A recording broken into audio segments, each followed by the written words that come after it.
Oi, pessoal, e aí, tudo bem com vocês? Então, né, gente, vamos dar continuidade ao nosso conteúdo. Hoje nós vamos falar sobre os shoguns, ainda estamos falando sobre a formação do Japão. O Japão, atualmente, é uma monarquia constitucional parlamentar, que é desde 1868. Depois que a restauração Meiji, após a Guerra de Boshin, acabou com o shogunato e retornou ao poder principal, o imperador. Nessa época, a classe samurai perdeu seus prestígios e sua reputação decaiu ao ponto de serem perseguidos e extintos. O shogun teve suas terras e poder tomados pelo imperador e, finalmente, depois de 6 séculos, um governo civil foi restabelecido. Antes disso, o Japão era um governo militar feudal, regido diretamente pelos shoguns, que era uma espécie de ditador militar que controlava todo o Japão e era governador. De fato, o país, enquanto imperador, era apenas um governo de fachada. O shogunato ele surgiu após a tomada do poder do clã Kakamura. Minamoto Yoritomo se tornou o primeiro shogun regente e deu início ao período conhecido atualmente como período Kamakura, estabelecendo um sistema feudal onde os samurais, que antes eram simples soldados pertencentes a uma posição baixa na hierarquia militar, ascenderam ao poder e foram colocados acima da aristocracia para servir diretamente ao shogun.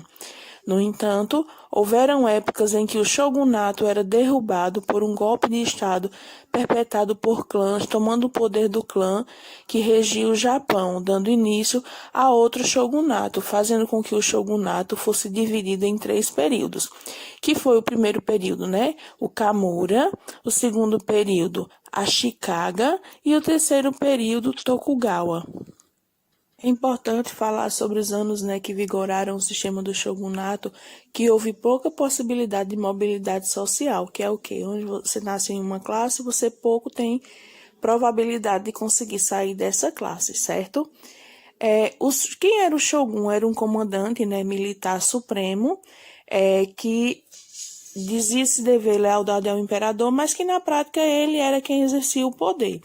Os samurais serviam para proteger as terras em épocas de conflito e cobravam também impostos aos camponeses. Eles serviam aos daimyo, que eram senhores de terras, que estavam subordinados aos shoguns. Os camponeses, eles eram agricultores e viviam à base da economia da agricultura. O principal cultivo era o arroz, e apesar deles serem a base de toda a economia no Japão da época, eles eram os que viviam em maior situação de precariedade e de pobreza extrema.